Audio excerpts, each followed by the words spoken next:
اللهم صل على سيدنا محمد يا رب صل وسلم دائما أبدا على حبيبك. الحمد لله وكفى وسلام على عباده الذين اصطفى أما بعد فأعوذ بالله من الشيطان الرجيم بسم الله الرحمن الرحيم الطيبات للطيبين والطيبون للطيبات أولئك مبرؤون مما يقولون لهم مغفرة ورزق كريم. وقال النبي صلى الله تعالى عليه وآله وسلم فضل عائشة على نساء العالمين كفضل الثريد على سائر الطعام أو كما قال عليه الصلاة والسلام. گرامی قدر علماء کرام، بھائیوں، دوستوں، بزرگوں اور میرے بہت پیارے نوجوانوں، دین اسلام کی بنیاد جہاں بہت سے اعمال اور عبادات پر ہے، وہیں عقیدت، احترام، ادب، اکرام اور اتباع پر بھی ہے. جو لوگ اپنے ذاتی مطالعے کی بنیاد پر بڑوں سے ہٹ کر، اسلاف سے کٹ کر اپنا دینی مستقبل تعمیر کرنا چاہتے ہوں، انہیں ان کھلاڑیوں، ان لکھاڑیوں، ان صحافیوں اور ان کہلائے جانے والے مفکرین کے حالات پر نظر ڈالنی چاہیے جو آئے، پیدا ہوئے، اپنے نظریات پر خود کی بھی نظر نہیں کی اور اپنے آپ کو بڑوں پر نظر نہیں کیا، اپنا وقت گزار کر چندے معدود ایام تک اپنی یادیں چھوڑ کر ایسے روانہ ہو گئے کہ اب ان کا کوئی نام و نشان نہیں. حالانکہ وہ عجیب و غریب افکار لے کر اٹھے تھے اور ان کی شراب کی بوتلوں میں بہت سے وٹامنز بھی تھے، لیکن چونکہ انہوں نے اپنے آپ کو بڑوں سے کاٹا، صحابہ کرام سے اپنے آپ کو الگ تھلگ کیا، بلکہ حضرات صحابہ کے باب میں انہوں نے اپنا قلم بھی چلایا، نعوذ باللہ، زبان سے بھی ہرزہ سرائی کی اور اس زہر سے ماحول کو ملوث کرنے کی کوشش کی. اللہ تعالیٰ نے ان کو نسیم منسیہ کر دیا. اس کے مقابلے میں وہ علماء بھی ہیں،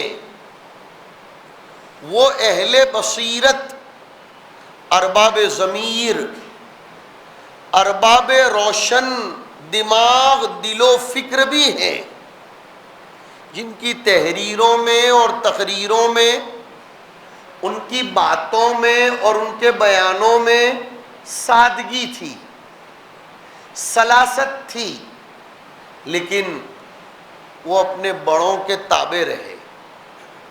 انہوں نے اپنے آپ کو صحابہ کرام کے سانچے میں ڈھالنے کی بھرپور کوشش کی، بتکلف ہی صحیح، لیکن صحابہ جیسی چال چلنے کی انہوں نے مشق کی، اس لیے کہ صحابہ نے حضور جیسی چال چلنے کی مشق کی تھی۔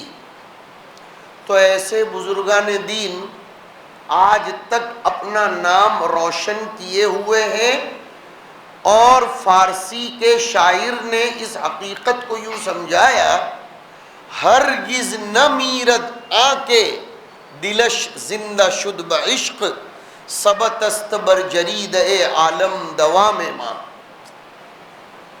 قرآن کریم نے ایک نظریہ پیش کیا ہے کہ وَأَمَّا مَا يَنْفَعُ النَّاسِ فَيَمْكُثُ فِي الْأَرْضِ،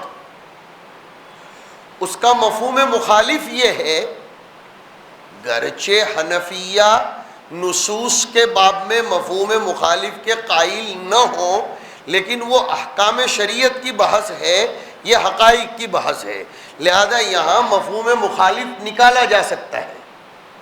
دفع دخل مقدر بھی میں نے کر دیا کہ وَأَمَّا مَا يَنْفَعُ النَّاسِ ہو تو فَيَمْكُثُ فِي الْأَرْضِ ہوگا، اس کا مفہوم مخالف یہ ہے کہ وَأَمَّا مَا يَضُرُّ النَّاسِ ہو، جو لوگوں کو نقصان دینے والی چیزیں ہوں، چاہے دنیا کے اعتبار سے، چاہے دین کے اعتبار سے، چاہے آخرت کے اعتبار سے، لیکن وہ روئے زمین پر باقی نہیں رہتی، اس کا نام و نشان مٹ جاتا ہے اور معاملہ ختم ہو جاتا ہے۔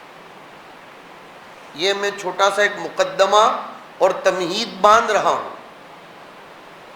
دیکھو، یہود و نصارہ نے اس زمانے میں بھی، جس کو خیر القرون کہا جاتا ہے، کوشش کی تھی، وَقَالُوا كُونُوا هُودًا أَوْ نَصَارَىٰ تَهْتَدُوا۔ ذرا سمجھنے کی کوشش کریں گے اس آیت کو، آج کے پروگرام کی مناسبت سے سمجھاؤں گا۔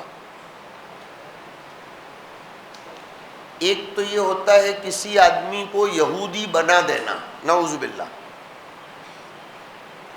جو علماء کرام اور جو ہمارے دانشوران قوم و ملت یہودیت کو پڑھتے ہیں، وہ جانتے ہیں کہ یہود کے یہاں یہ قانون ہے کہ کوئی آدمی باہر کا یہودی بن نہیں سکتا۔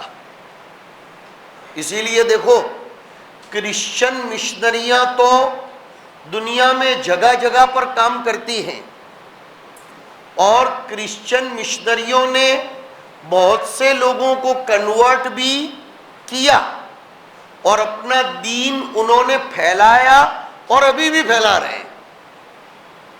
لیکن آپ نے کبھی نہیں سنا ہوگا کہ کسی جگہ یہود بنانے کی محنت ہو رہی ہو۔ یہ بہت دقیق بات کہہ رہا ہوں۔ یہود ذات کے اعتبار سے، فرد کے اعتبار سے بنانے کی کوشش کبھی بھی نہیں ہوئی۔ وہ لوگ اپنی سوچ میں بھی تنگ ہیں، نظریے میں بھی متعصب ہیں، اور اپنی جماعت کو بھی محدود کر کے ہی رکھنا چاہتے ہیں۔ وہ دنیا میں تو کیا مشنریاں چلاتے، بلکہ الگ الگ جگہوں پر یہودی جہاں بٹے ہوئے تھے، انہوں نے ان سب کو دھیرے دھیرے اسرائیل میں جمع کیا، اور پھر جیم کے پیٹ میں نقطے کی طرح اپنی ایک ناجائز ریاست قائم کر کے ناجائز قسم کے لوگوں کے پاس اس کو تسلیم کروایا۔ گرچہ دنیا کے بیشتر ممالک نے اسرائیل کو بحیثیت ملک تسلیم نہیں کیا ہے۔ دیکھو، کہنے کی زبان الگ ہوتی ہے نعرے بلانے کی زبان الگ ہوتی ہے اور اندر کو ٹٹولو تو بات کچھ اور ہی نکلتی ہے. یہ بھی میں نے درمیان میں ایک سوال کا جواب دے دیا. اصل سمجھانا یہ چاہتا ہوں، غور سے سننی پڑے گی اس بات کو. یہود نے کبھی بھی کسی دوسرے کو یہودی بنانے کی ذات کے اعتبار سے تو کوشش نہیں کی، اس لیے کہ ان کا فنڈامنٹل ہے، بیسک ان کا رول ہے کہ نو بڈی کین انٹر ان اور ریلیجین. کوئی نہیں آ سکتا ہمارے یہودی دین. ہاں نظریے کے اعتبار سے انہوں نے پوری دنیا پر یہودی نظریہ تھوپنے کی کوشش کی. یہودی بنانے کی محنت تو انہوں نے نہ کی اور نہ کریں گے، یہ گارنٹیڈ بات کر رہا ہوں. ہاں ذہن کو، فکر کو، نظریات کو، تھنکنگ کو، تہذیب کو، ثقافت کو اور انسان کی سوچ کو یہودیت میں ڈھالنے کی انہوں نے اس زمانے سے لے کر اب تک کوشش کی اور کرتے رہیں گے. ہاں البتہ ایک بات ضرور ہے، مایوس ہوئے بغیر سن لو، باتیں بڑی قیمتی آ رہی ہیں، ہمارے سامعین ادھر متوجہ رہیں، کہیں ایسا نہ ہو کہ آپ کی عدم توجہ سے خدا کی مدد میرے ساتھ ہٹ جائے اور میں کچھ کہہ نہ سکوں. اس لیے آنے والے آتے رہیں گے، آپ تو ادھر باتیں سنیے. قرآن کی حدیث میں بات سمجھا رہا ہوں. قرآن کریم نے یہود کی باتوں کو نقل کرتے کرتے ایک جگہ پر یہ بھی فرمایا ہے 6 پارے میں کہ کلما اوقدوا نارا للحرب اطفأها اللہ ویسعون فی الارض فسادا واللہ لا يحب المفسدین. یہ یہود کے سیاق و سباق میں کہا جا رہا ہے اور کلما استمرار کے لیے آتا ہے. کنٹینیو کوئی کام ہوتا رہے، آئندہ مستقبل میں فیوچر میں کوئی کام کنٹینیو ہونے والا ہو تو اس کے لیے کلما بولتے ہیں. اسی لیے اصول فقہ میں بحثیں آتی ہیں کہ کلما دخلتی الدار فانت طالق، نعوذ باللہ. تو بولتے ہیں کلما تزوجت امرأۃ فہی طالقہ، اور بولتے ہیں کہ یہ کلما کی قسم ہے. نقل کفر نہ باشد، ورنہ میرے بارے میں بھی آپ کوئی فتویٰ قائم کریں گے. قرآن کریم کہہ رہا ہے، سوچنے کی بات ہے، قرآن کو سمجھو کہ کلما اوقدوا نارا للحرب، کہ یہ نظام تا روز قیامت چلتا رہے گا کہ جب یہ یہود جنگ کی آگ بھڑکائیں گے خدا اسے بجھا دے گا. یہ قرآن نے کہا ہے. اس میں 2 باتیں مل رہی ہیں کہ یہود کا جنگ کی آگ کو بھڑکانا ختم نہیں ہوگا اور خدائے پاک کا اپنی قدرت کاملہ کے ذریعے اس کو بجھانا یہ بھی ختم نہیں ہوگا. اور قرآن کریم نے آگے ایک ٹکڑا اور بڑھایا، وَيَسْعَوْنَ فِي الْأَرْضِ فَسَادًا، کہ یہ یہود روئے زمین پر فساد پھیلانے کی اپنے تئیں ہمہ جہتی کوششیں کرتے رہیں گے. فساد کی 2 قسمیں ہیں اور حرب کی بھی 2 قسمیں ہیں. سمجھانا یہ ہے، ذرا سا تھوڑا سا الگ انداز میں سیرت عائشہ رضی اللہ تعالیٰ عنہ پر آؤں گا کہ یہ ہو کیوں رہا ہے. تھوڑے دنوں پر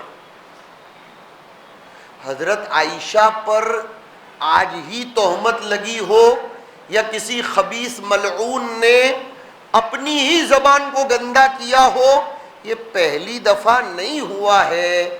یہ سب کے سب ان منافقین اور جن منافقین کی مائیں یہود تھی انہی کی ناجائز اولاد ہے یار۔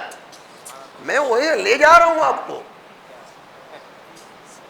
وہ تو ہم سمجھ رہے ہیں کہ ذرا سا کسی نے کہا کہ یہ کیا ہو گیا، وہ اصل میں ابھی یہ وائرل اس لیے ہوا کہ سوشل میڈیا کا دور ہے، ورنہ تاریخ اسلامی پڑھنے والے کو، سیرت پڑھنے والے کو، نبی کے ساتھ اپنی وارفتگی شیفتگی رکھنے والے کو اس پر کوئی تعجب نہیں ہوتا۔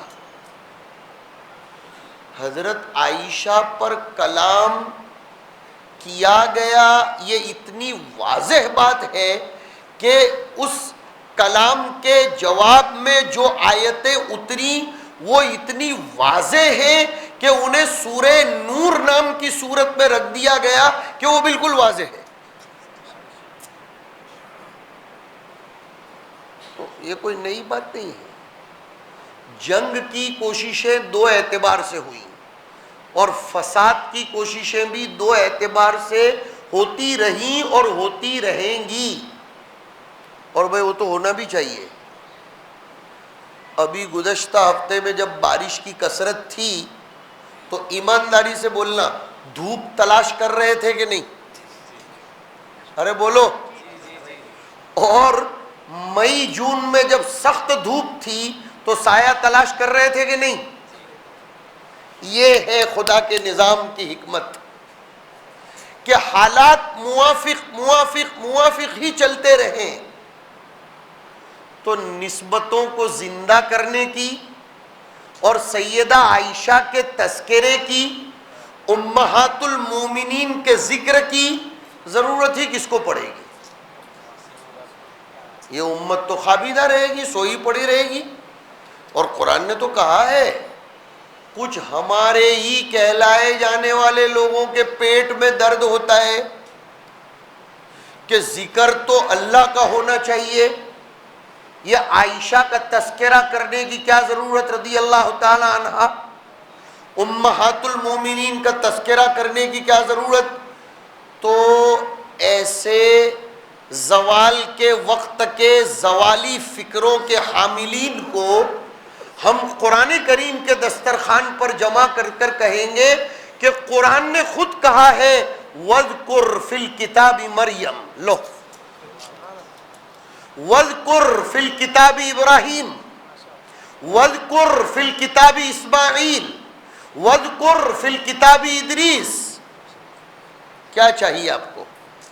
قرآن کہہ رہا ہے پتہ چلا کہ بڑوں کے تذکرے کے لیے محفلیں سجانا یہ امر خداوندی ہے، جنہیں اپنے گلے میں آزادی کا طوق اتار کر، جو پابندی کا ایک طوق ہوتا ہے وہ اتار کر، جنہیں اس تقلد سے اپنے آپ کو عاری ہونا ہو۔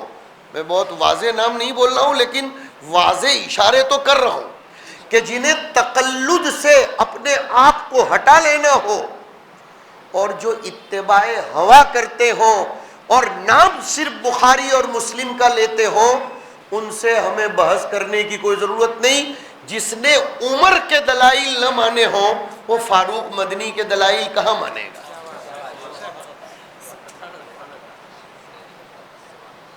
وہ عمر جس کے باب میں سرکار یہ کہہ گئے کہ الحق یجری علی لسان عمر،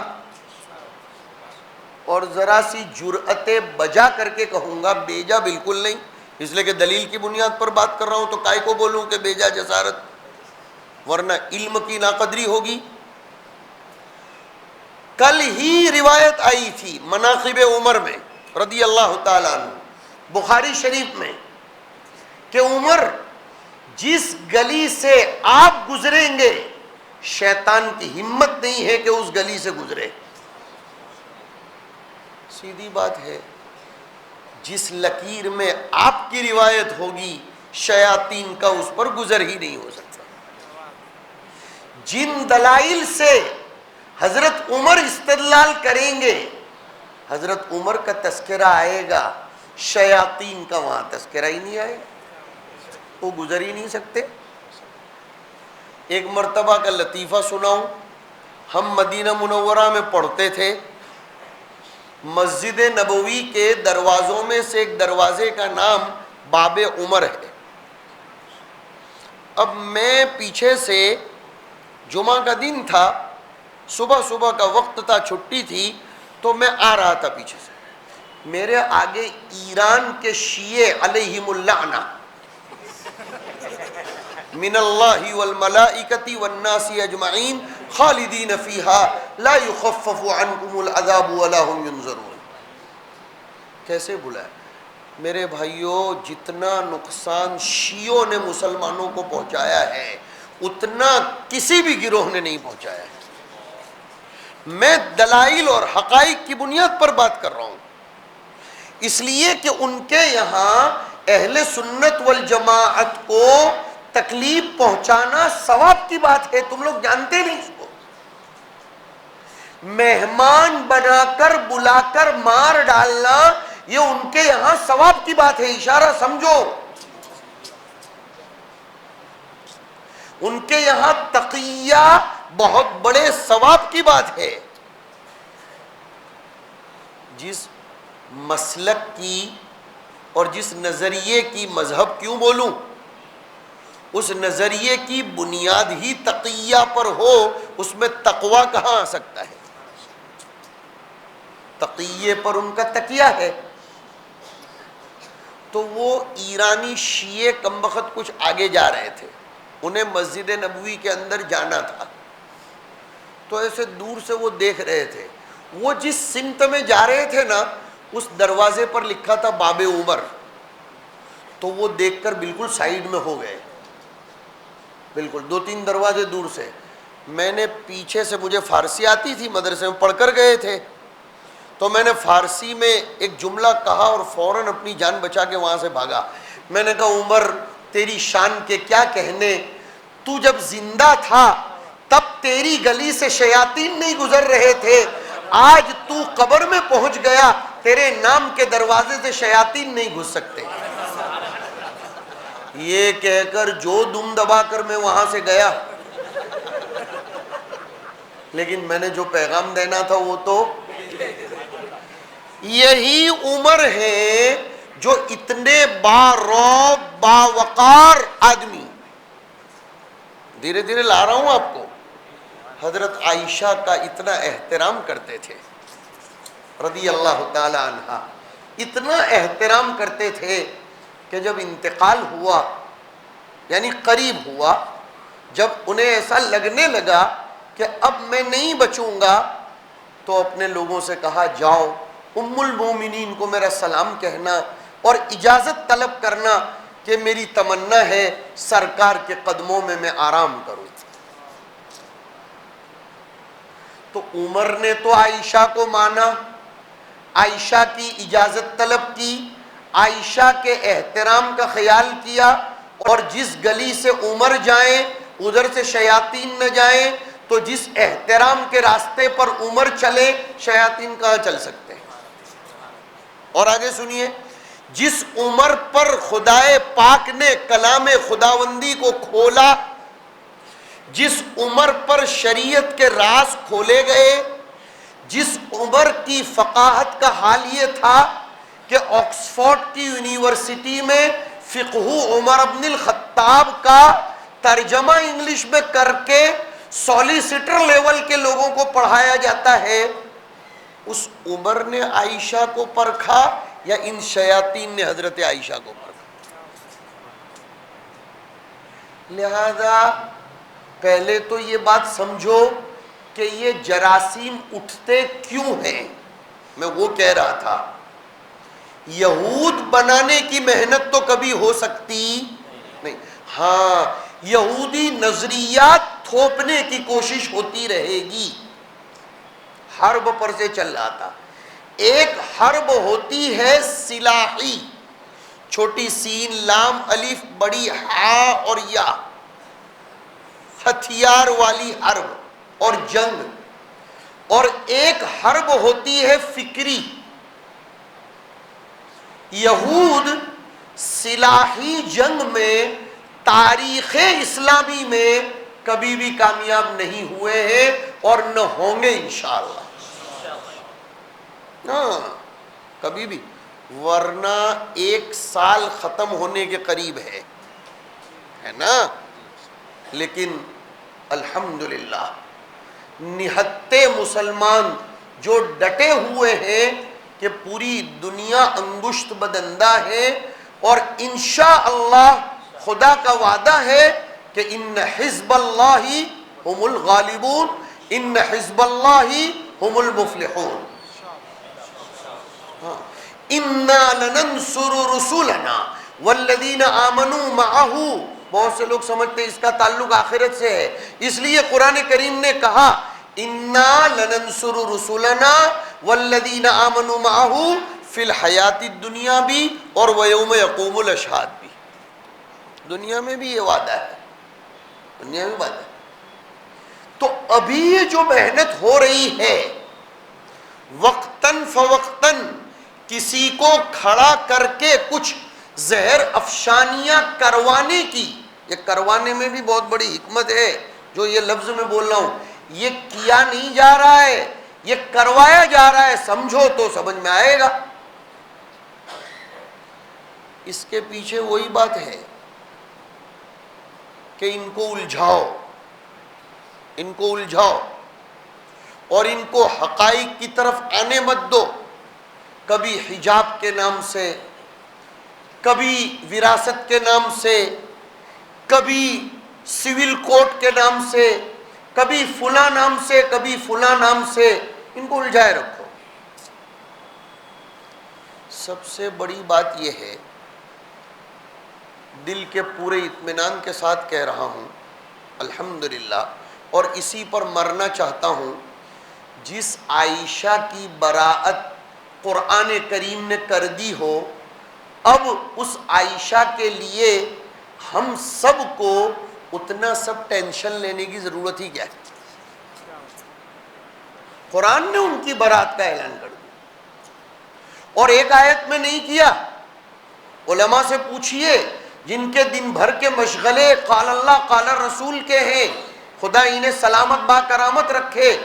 جو چلا ہے قرآن ان الذین جاؤوا بالافک سے لے کر تو لہم مغفرۃ و رزق کریم تک آیا، پورے 2 رکوع. حضرت یوسف پر تہمت لگی تو شہید شاہد من اہلہا کے ذریعے گواہی دلوائی گئی.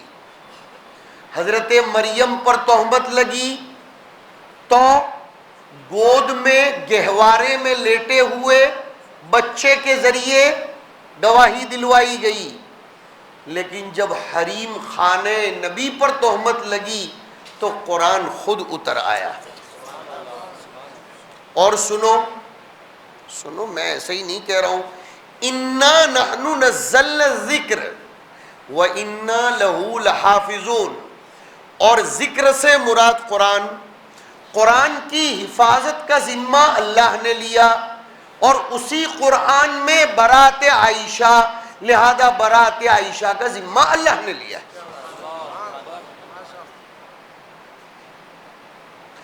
عائشہ کے فضائل کو قرآن نے بیان کیا، اور قرآن تا صبح قیامت باقی، لہذا مناقب عائشہ کے تذکرے تا قیام قیامت. ایک آدمی نے کیا بکواس کیا، ہر مصلے پر کم از کم رمضان میں جب کبھی سورہ نور پڑھی جاتی ہے عائشہ کے تذکرے آتے ہیں.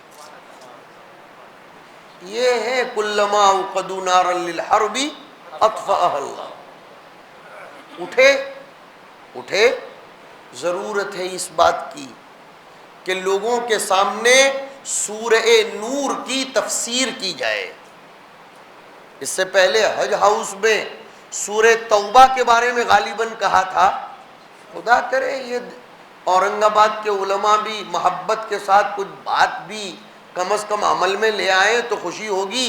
کہ سورہ نور کی بھی ایک امانت آپ کے حوالے کر کے جانا چاہتا ہوں کہ حضرت عمر تو اپنے کارندوں کو سرکیولر لکھتے تھے کہ علموا نساءکم و اولادکم سورۃ النور،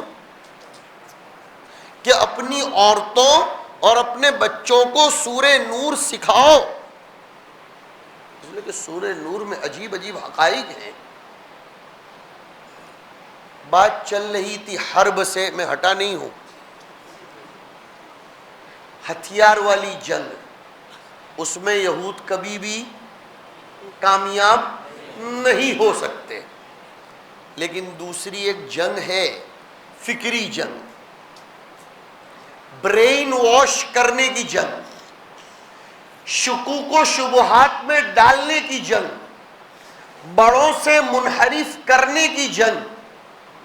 جیسے قرآن کریم کی لفظی تحریف تو کبھی نہیں ہو سکتی، لیکن معنوی تعریف ہوئی اور لوگ کرتے رہیں گے۔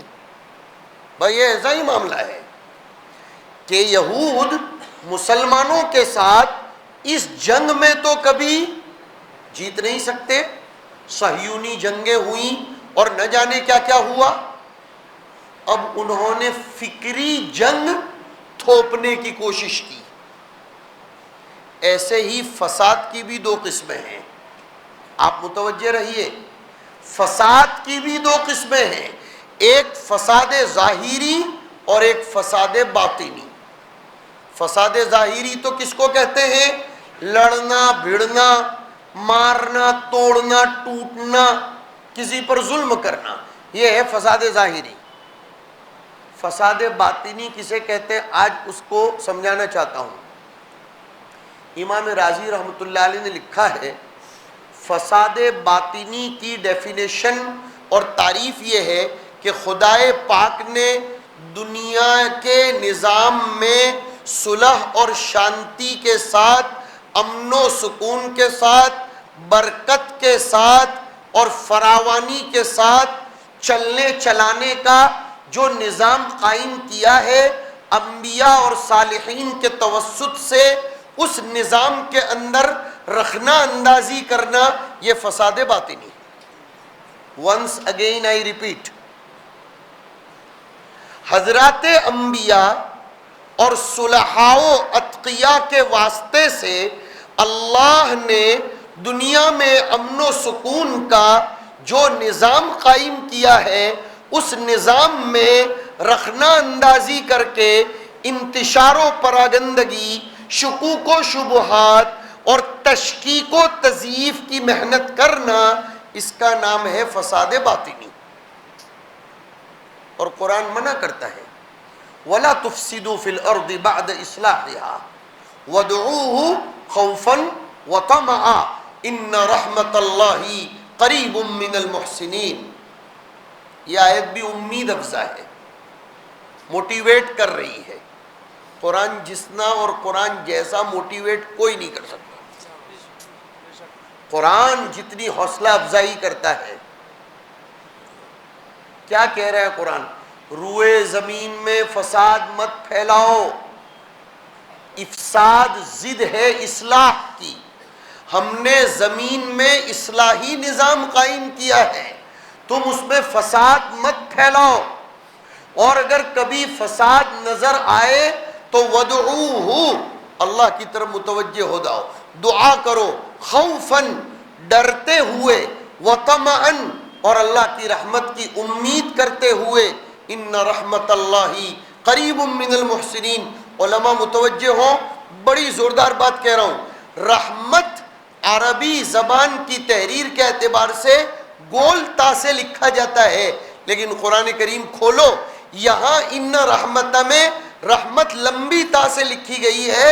اس لکھنے میں بھی اشارہ کر دیا کہ اگر گول لکھتے تو خدا کی رحمت لیمیٹیڈ ہو جاتی، خدا کی رحمت تو غیر محدود ہے، لہذا تابی غیر محدود آ گئی، اس لیے کہ رحمت کی نسبت اللہ کی طرف ہے۔ اور اتنا اکیلا تھوڑا ابھی اور آگے بھی تو سنو اسی آیت پر کہ رحمت تو لفظ مؤنث ہے، تو ہونا چاہیے تھا ان رحمت اللہ قریبۃ، لیکن چونکہ رحمت کی نسبت اللہ کی طرف ہے اور جانب اناث میں نقصان ہے، مؤنث ہونے میں نقصان ہے، اور رحمت کی نسبت اللہ کی طرف ہے، اگر قریبتن آتا تو اس رحمت میں نقصان ہو جاتا۔ خدا نے نحو کے قاعدے کو بھی سائڈ پر رکھ دیا، کہا تم رہو ادھر، ہم تو اپنی رحمت ہے لہذا اس کو مذکر کر کے لکھیں گے۔ اب نحوی لوگ ہو سکتا ہے ایسا کہیں کہ المصدر لا یذکر ولا یؤنث، تو اور جگہوں پر بھی تو مصدر ہے، لیکن بات یہ ہے، اب ظاہر سی بات ہے بھائی، جو خدا لکھنے میں بھی اتنی حوصلہ افزائی کرواتا ہو اور مذکر مؤنث میں اتنی قیمتی بات ہمیں سمجھاتا ہو، اس خدا کی رحمت سے نا امید کاہے کو ہونے کا۔ لیکن ایک بات اور کہوں، اللہ تعالیٰ نے حضرت عائشہ کی براءت کا ذمہ اپنے اوپر لیا ہے، برابر بات۔ اس وعدے کی تکمیل کے لیے اگر ہم کام آ جائیں تو ہم سے بڑا سعادت مند کوئی نہیں ہو سکتا۔ سب سے بڑی بات جو عائشہ کو حاصل تھی، کچھ خصائص اور اوصاف تو وہ تھے جو سیدہ عائشہ رضی اللہ تعالی عنہا کو مشترک طور پر ملے تھے۔ مثلا ام المومنین ہونا، یہ تو دوسری ازواج بھی امہات المومنین تھی، اور یہ بھی بہت بڑی بات ہے، بہت بڑی بات ہے کہ وہ ازواجہ امہاتہم، اور ماں کے اوپر کوئی انگلی اٹھائے گا تو کیسے کوئی چین سے بیٹھے گا؟ یہ تو کوئی سوال ہی پیدا نہیں ہوتا۔ لہذا مسلمانوں کا غصہ بجا ہے، مسلمانوں کا بھڑکنا، وہ تو بے غیرت لوگ ہوتے ہیں جن کے دل میں کبھی جذبہ بھی نہیں آتا کہ یار حضرت عائشہ پر کلام کیا گیا اور میں چین کی نیند سوؤں۔ ایسا کیسے؟ میری ماں کے اوپر اگر کسی نے کوئی کلام کیا ہو اور میری عقیدتوں کا جو مرکز ہو، بلکہ یہ کہیے لفظ عقیدت کا مطلب کیا ہے وہ ہم نے حضور کے ذریعے ہی تو سمجھا۔ ایک شاعر کہتا ہے والمجد لفظ عرفنا منک معناه۔ حضرت عائشہ ام المومنین تو تھیں، کوئی سوال پیدا نہیں ہوتا، دیگر ازواج بھی تھیں، مگر ایک بہت بڑی خوبی یہ تھی کہ حضرت عائشہ کا رشتہ ڈائریکٹ اللہ نے کروایا تھا۔ بخاری کی روایت میں ہے کہ جب حضور نے سب سے پہلے حضرت عائشہ کو نکاح کے بعد دیکھا تو حضرت عائشہ کی شکل و صورت دیکھ کر فرمایا او ہو، اب سمجھ میں آیا، جبرائیل میرے پاس ایک لحاف میں تمہاری تصویر کو جس اعتبار سے بھی شائن شان ہو لے کر آئے تھے اور مجھے کہا تھا یہ آپ کی بیوی بننے والی۔ میں نہیں سمجھ پایا تھا کہ یہ کون ہوگا، لیکن وہ جو تصویر بتائی گئی تھی وہ آپ ہی ہیں۔ وہاں ایک محدث نے تو کمال کی بات کر دی کہ جبرائیل بھی حضرت عائشہ کی تصویر لحاف میں لپیٹ کر عظمت کے ساتھ لے کر آئے تھے، سب کے سامنے نہیں آنے دیا، اور اس حقیقت کو عمر نے سمجھا تھا۔ اب ذرا توجہ، ازواج مطہرات رات کے اندھیروں میں ضرورت بشریہ پورا کرنے کے لیے باہر جایا کرتی تھیں۔ اس زمانے کی بات ہے جبکہ ابھی گھروں میں واش رومز، ٹوائلٹ، مرحاض، حشیش جو کہہ دو نہیں بنے تھے۔ نالائق قسم کے منافقین، وہی یہود کی اولاد، ہاں تاریخ کہتی ہے کہ یہ منافقین یہود کی اولاد ہیں اور یہ شیعے ان منافقین کی اولاد ہیں۔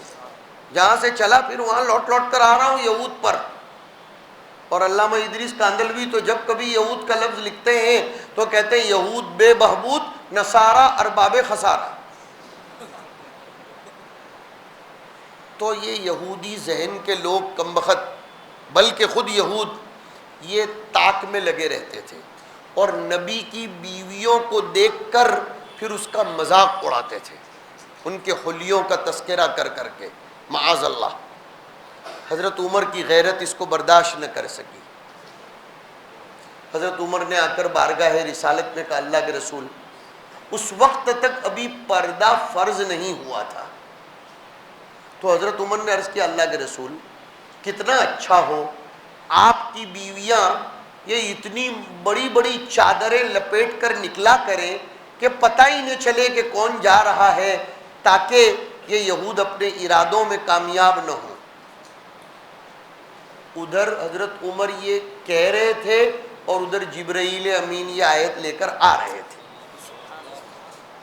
سورہ احزاب میں اس پر سے بھی ایک نقطہ یاد آ گیا۔ سورہ احزاب کے نصف ثانی میں ازواج مطہرات کے کافی تذکرے آئے ہیں، اور اس سے پہلے غزوہ احزاب کا تذکرہ ہے۔ سمجھ میں آ رہا ہے کہ دنیا کے مختلف احزاب ازواج مطہرات کے بارے میں لب کشائی کرتے رہیں گے، اور عجیب ہے، اللہ تعالیٰ نے سورہ احزاب میں کہیں بھی حضرت موسیٰ کا تذکرہ نہیں کیا، لیکن آخری رکوع میں کیا۔ لا تکونوا کالذین آذوا موسیٰ فبرأہ اللہ مما قالوا۔ بعض مفسرین فرماتے ہیں کیا مناسبت ہے یہ لا تکونوا کالذین آذوا موسیٰ کو ما قبل کی آیتوں کے ساتھ؟ فرمایا دیکھو موسیٰ کے ستانے والوں کا انجام اچھا نہیں ہوا، رسول اور رسول کے حریم خانہ کے ستانے والوں کا انجام بھی اچھا نہیں ہوا۔ اور جیسے ارے سنو، جیسے موسیٰ کو ستانے والوں کو سن لینا چاہیے کہ فبرأہ اللہ مما قالوا، ویسے نبی کی بیوی پر لب کشائی کرنے والوں کو بھی سننا چاہیے کہ فبرأہ اللہ مما قالوا۔ کہ خدا نے براءت نازل فرمائی تو آیت فوراً آئی، یا ایہا النبی قل لازواجک وبناتک ونساء المؤمنین یدنین علیہن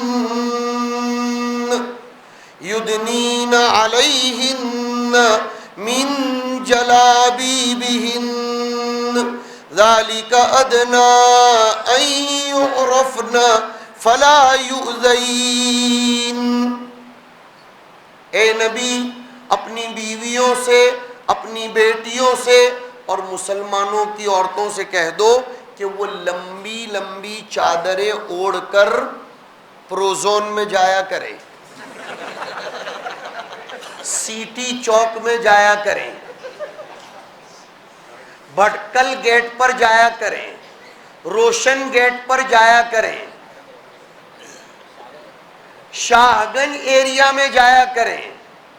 موٹی موٹی یعنی وہ موٹی نہیں، بڑی بڑی اور لمبی لمبی جلباب، ردا ابھی نہیں کہا، اس لیے کہ ردا بھدی لگتی ہے، اس کے لیے مستقل لفظ جلباب، یدنین علیہن من جلابیبہن، تاکہ ان کے اوپر کوئی لب کشائی۔ اور آگے دیکھو آج کل کے منافقین قسم کے جو لوگ ہیں نا، ان کے بارے میں قرآن نے متنبہ لَإِن لَّمْ يَنْتَهِ الْمُنَافِقُونَ، اور جس نے لب کشائی کی اس کے بارے میں آیا وَالَّذِينَ فِي قُلُوبِهِم مَّرَضٌ،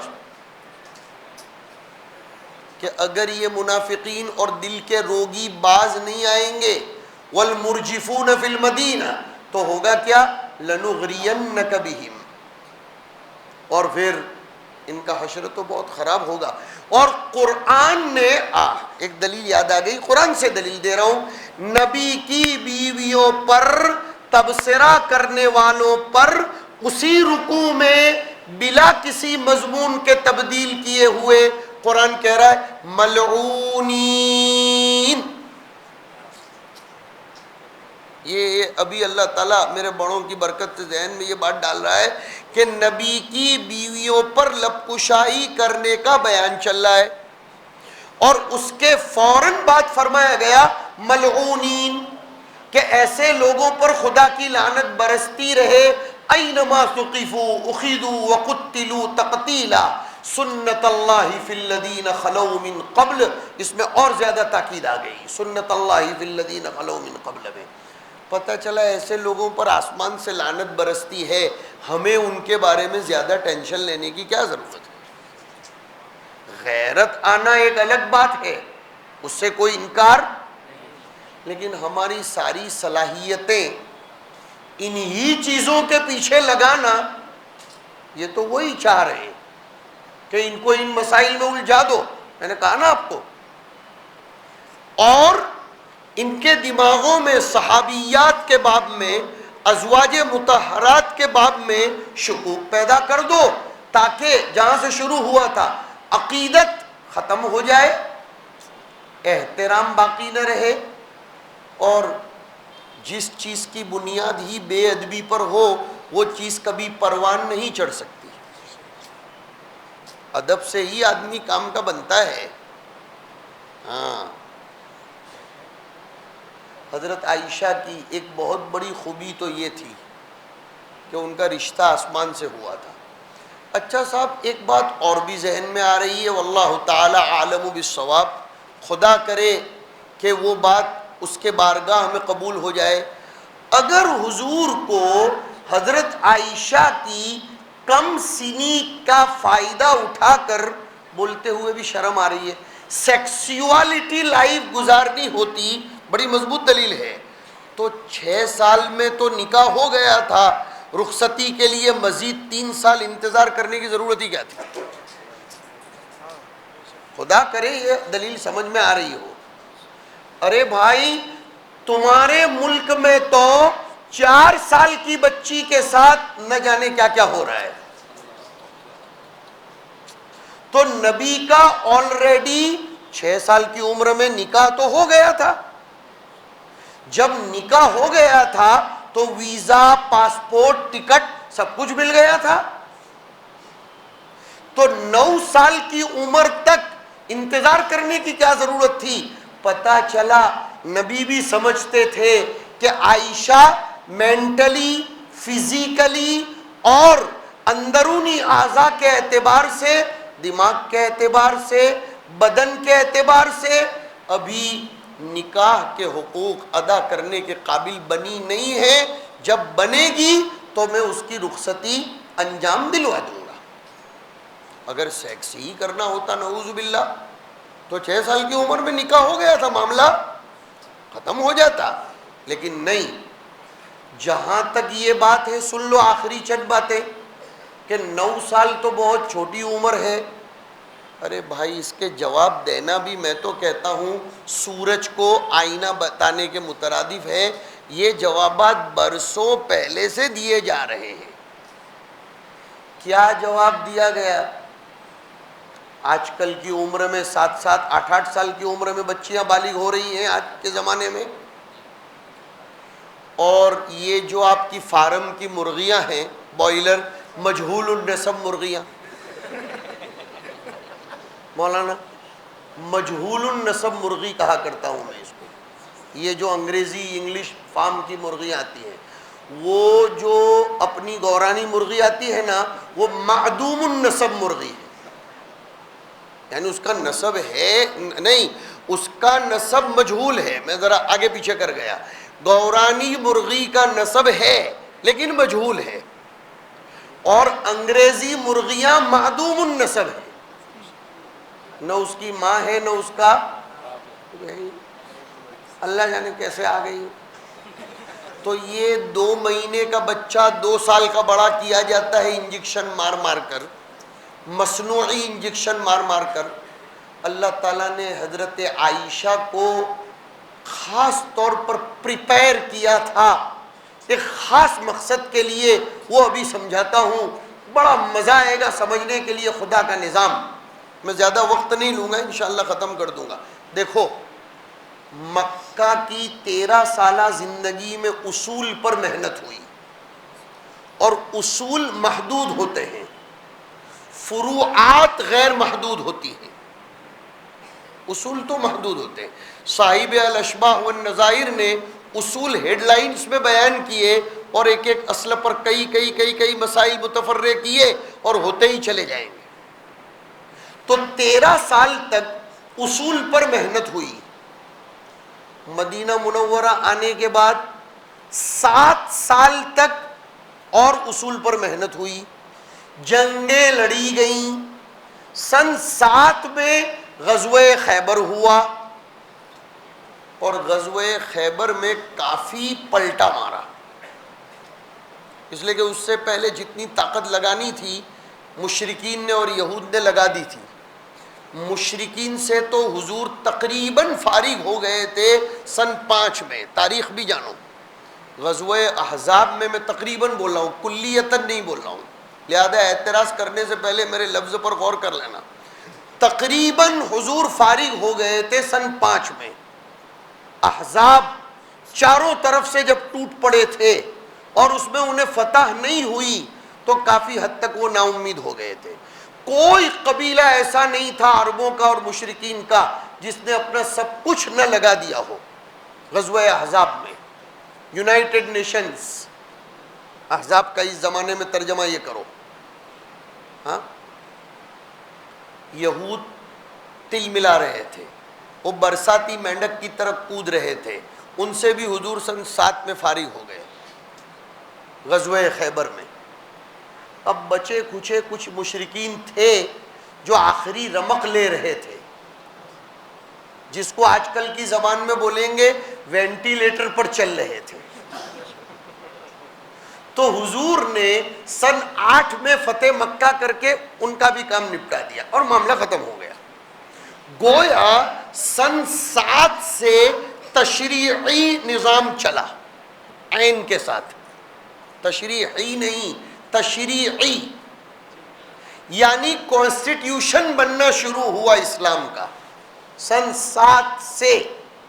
زیادہ تر اس سے پہلے تھا لیکن باقاعدہ نہیں.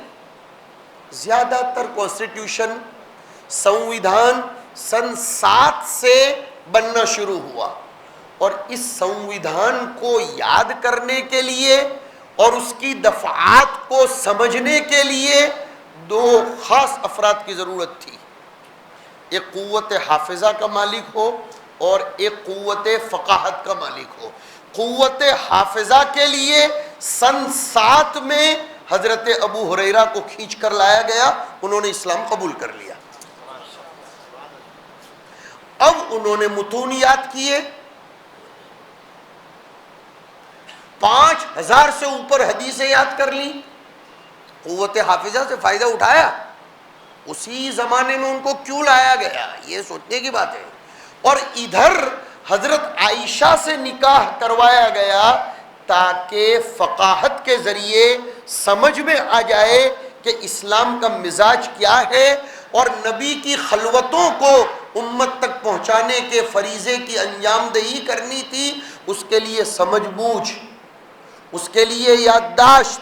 اسی لیے اسلام پر حضرت ابو ہریرہ کے بعد سب سے بڑا احسان حضرت عائشہ رضی اللہ تعالیٰ عنہ. اور یوں آتا ہے کتابوں میں جو فقاہت حضرت عائشہ کو حاصل تھی، امام زہری نے، عبداللہ بن مسعود نے، بڑے بڑے صحابہ نے فرمایا سارے لوگوں کی سمجھ بوجھ ایک طرف رکھی جائے، حضرت عائشہ کی فقاہت ایک طرف رکھی جائے، مقابلہ نہیں ہو سکتا ہے. وہ فقاہت تھی. اور یہاں فقاہت کا مطلب ہوگا حضور کے زمانے میں مزاج شریعت کو سمجھنا. حضور کے زمانے کی تعریف فقاہت کی کر رہا ہوں، ورنہ ہمیں بھی معلوم ہے کہ فقہ کی تعریف کیا ہوتی ہے. حضور کے زمانے میں مزاج شریعت کو سمجھنا. حضرت عائشہ نے اس کو سمجھا تھا اور حضرت عائشہ نے اسی لیے سلسلہ پڑھنے پڑھانے کا جاری رکھا.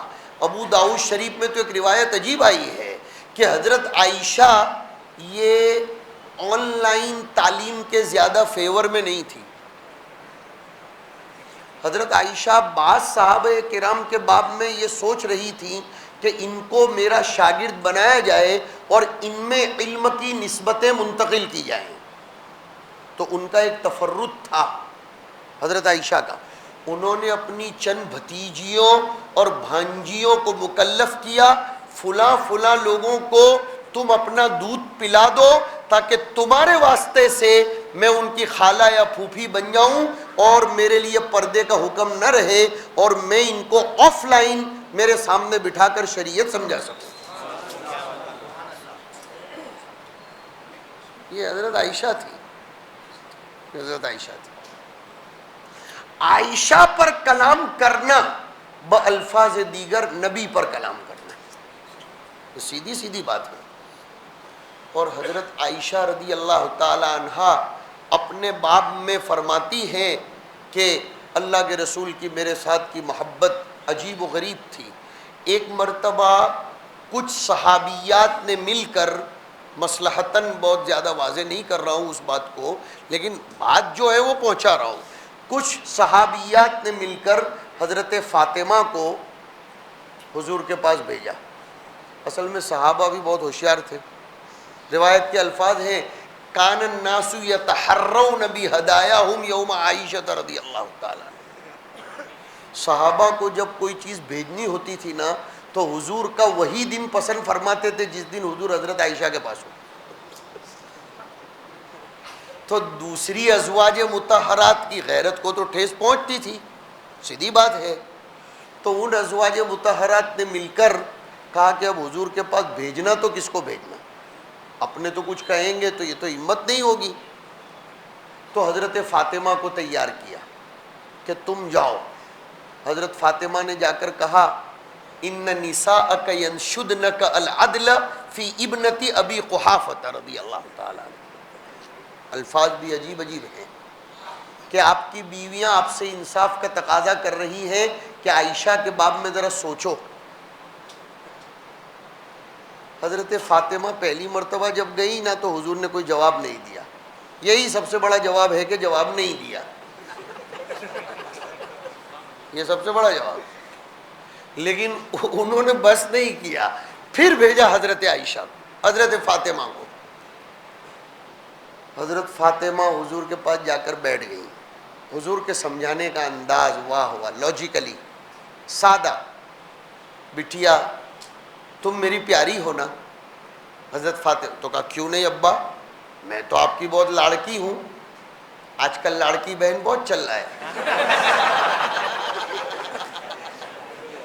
کب سے اتنے بھائی آ گئے ماشاء اللہ، اور اتنی سب بہنیں. خدا کرے سگی بہنوں ہی کو سنبھالنے کی لوگوں کو توفیق ہو، اور ان سے اوپر لوگوں کو اپنی بیویاں سنبھالنے کی توفیق ہو. اچھی بات ہے صاحب. تو حضور نے حضرت فاطمہ سے فرمایا بٹیا تم مجھ سے محبت کرتی ہو نا؟ کہا ہاں. تم میری لاڑکی ہو؟ کہا اچھا میں جس سے محبت کروں تم اس سے محبت کرو گی کہ نہیں؟ کہا بالکل. کہا عائشہ میری لاڑکی ہے. ختم بات، ختم کر دیا انہوں نے، معاملہ ہی ختم کر دیا. اب ازواج مطہرات نے دیکھا کہ فاطمہ تو سرنڈر ہو گئی، یہ اپنی ترجمان بن کر گئی تھی اور معاملہ کچھ اور ہو گیا. تو انہوں نے حضرت زینب کو بھیجا رضی اللہ تعالیٰ عنہ. اب زینب رضی اللہ تعالیٰ عنہ نے جا کر کچھ کہنا شروع کیا. غیرت کی بنیاد تھی. حضور نے حضرت عائشہ سے فرمایا جواب دینا شروع کرو. حضرت عائشہ نے جب جواب دینا شروع کیا تو زینب کو وہاں سے ہٹ جانا پڑا. تو اس وقت حضور نے فرمایا یہ ابو بکر کی بیٹی ہے اور کوئی تھوڑی ہے، یہ صدیقہ بنت الصدیق ہے، حبیبہ بنت الحبیب ہے. اور حضور فرمایا کرتے تھے سب کے احسان کا بدلہ چکا سکتا ہوں، ابو بکر کے احسان کا بدلہ نہیں چکا سکتا رضی اللہ تعالیٰ عنہ. حضرت عائشہ کے بارے میں کیا کیا کہا جائے. میں نے اصل میں مضمون دوسرے انداز میں پیش کیا ہے کہ یہ جو دھندے چل رہے ہیں وہ یہود کے دھندے ہیں. ابھی 5-7 منٹ اور لے رہا ہوں. یہود تفریط کرتے ہیں اور نصارہ افراط کرتے ہیں. یعنی نصارہ کے یہاں کسی چیز کو اس کی حد سے زیادہ اٹھایا جاتا ہے. جیسے انہوں نے حضرت عیسیٰ علیہ السلام کو رسول سے اوپر الہ تک لے گئے، نعوذ باللہ، اللہ قرار دیا. اور یہود نے حضرت عیسیٰ کو رسول تو کیا اور نیچے گرایا، ولد الزنا قرار دیا، نعوذ باللہ۔ تو جن یہود نے خدا کے نبی حضرت عیسیٰ کو نہ چھوڑا ہو وہ حضرت عائشہ کو کہاں چھوڑیں گے؟ یہ جو دھندے ہو رہے ہیں وہ یہودی پالیسی پر چلتے ہوئے ہو رہے ہیں۔ اس کا بائیکاٹ خالی FIR درج کروانے سے، اب ذرا کڑوا لگے تو معاف کرنا، اس لیے کہ ہم سیاسی تقریریں نہیں کرتے اور نہ ہمیں ووٹ لینا ہے اور نہ کسی کے فیور میں کبھی بات کرنی ہے، ورنہ تو ہم بکاؤ بن جائیں گے۔ بھائی ہم تو رب العالمین کے پیغام کو لے کر چلنے والے ہیں، لہذا عالمین کے فیور میں بات کریں گے، صاف بات ہے یہ۔ تو خالی وہ ٹھیک ہے دنیاوی نظام کے تحت FIR درج کروا دی، خالی میمورینڈم دے کر، خالی سائلنٹ ریلیاں نکال کر، خالی نعرے بلا کر کام نہیں ہو سکتا۔ عہد کرو آج کی مجلس میں کہ گھر کی خواتین کو نمونہ عائشہ بنانے کی کوشش کریں گے،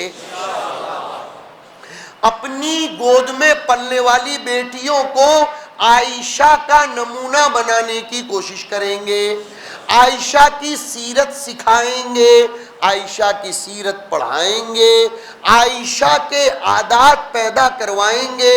اور کتنا اچھا ہو، خدا کرے کوئی مجھے ابھی ہی جواب دے دے، اس کا سب سے بڑا توڑ اور بہت اچھا توڑ، خدا کرے کہ یہ کام اورنگ آباد میں پہلا انجام پا جائے کہ کوئی بچی ایسی تیار کر دو جو حضرت عائشہ کی تمام مرویات کو حفظ یاد کر کے ایک نمونہ قائم کرے کہ عائشہ قیامت کے دن میں تجھ سے ملنا چاہوں گی اے میری ماں، اس لیے کہ تو نے جتنی روایتیں بیان کی تھی سب یاد کر کے میں آئی ہوں۔ شاید کچھ بنات کے مدرسے والے بھی یہاں ہوں گے، وہ تو نیت کرو بھیا۔ ہاں، حضرت عائشہ کی تقریباً 2200 روایتیں ہیں آگے پیچھے، اتنی زیادہ نہیں ہے، اتنی زیادہ نہیں ہے۔ حضرت عائشہ رضی اللہ تعالی عنہا کی جملہ مرویات یاد کرو اور دنیا کو پیغام دو، ہماری چھوٹی چھوٹی بچیوں کی زبان پر عائشہ تو کیا بلکہ عائشہ کی زبان سے نکلے ہوئے کلمات بھی بہہ رہے ہیں چشمے کی طرح۔ تو ہوگا کہ اطفأ اللہ، تو ہوگا۔ ہمیں ایسے لوگ چاہیے، حضرت عائشہ کی صفت والے لوگ بھی چاہیے۔ اپنی بیٹیوں کو عائشہ کا نمونہ بناؤ، زہد و ورع، تقوی و طہارت۔ اور دوسرا پیغام حضرت عائشہ کی نسبت پر کہ حضرت عائشہ نے سرکار کی جو خدمت کی ہے، او ہو، ارے بھائی اس سے بڑھ کر اور کیا سعادت ہوگی یار۔ مجھے تو ایک حدیث شریف یاد آ گئی، اللہ تعالیٰ آپ لوگوں کا خوب بھلا کرے۔ حضرت عائشہ کی گود میں حضور نے دم توڑا ہے، اور مجھے اس پر سے جو کہنا ہے، حضور کی آخری سانس حضرت عائشہ کی گود میں لی گئی۔ اگر میں یہ کہہ دوں، خدا کرے کہ اس کی بارگاہ میں قبول ہو، حدیث میں آتا ہے جیسے مرو گے ویسے زندہ کیے جاؤ گے اور ویسے ہی میدان محشر میں پیش کیے جاؤ گے۔ ایسا لگتا ہے کہ آقا عائشہ کی گود میں سر ڈالے ہوئے قیامت کے دن آئیں گے، اس لیے کہ آدمی جیسا مرتا ہے ویسا اٹھتا ہے۔ اب بتاؤ عائشہ کا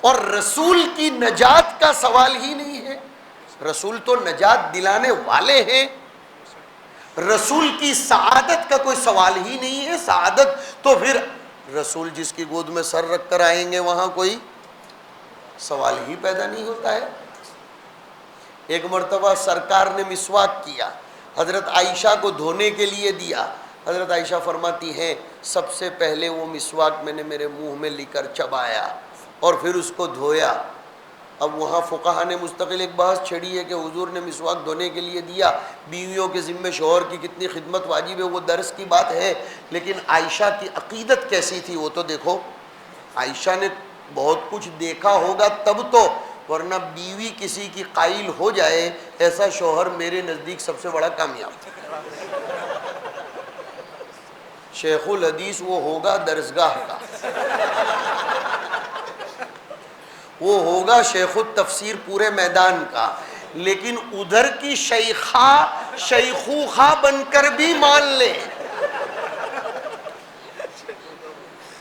تو کہی جائے گی بات. بھائی بیوی مان لے کہ حاجی صاحب کچھ کام کے، ورنہ وہ تو اتنا معلوم ہے بہت اجلے اجلے کپڑے پہن کے مسجد جاتے ہو. یہاں کا حال تو میں ہی جانتی ہوں، قبر کا حال تو. ابن حجر نے ایک وجہ یہ بھی لکھی ہے حضور کی تعدد ازواج کی، کہ حضور نے جان بوجھ کر زیادہ شادیاں کی تاکہ حضور کی خلوتوں کو قریب سے دیکھ سکیں، اور وہ مشرکین جو کیچڑ اچھالتے تھے کہ حضور ساحر ہے، کاہن ہے، شاعر ہے، یہ سب ختم ہو. اس لیے کہ بیک وقت اتنی بیویاں تھوڑا جھوٹ بول سکتی ہیں، کوئی ایک تو پھوٹ جائے، وہ ایک مستقل بحث ہے. اللہ تعالی ہم سب کو حضرت عائشہ سے محبت کرنے والا بنائے، حضرت عائشہ کی طرف سے دفاع کرنے والا بنائے. حضرت عائشہ جو تہذیب و ثقافت حضور کی ہمیں بتا کر گئیں، حضرت عائشہ نے زیادہ تر خلوت کی روایتیں بیان فرمائی ہیں. اس سے پتہ چلتا ہے ہمیں اپنی خلوتیں ان روایتوں کے مطابق بنانی چاہیے. جس کی خلوتیں پاک اس کی جلوتیں بھی پاک، ورنہ جلوتیں تو سب کی اجلی اجلی ہوتی ہے، خلوتوں کا معاملہ بگڑا ہوا ہوتا ہے. حق تعالی شانہ ہم سب کی حفاظت فرمائے.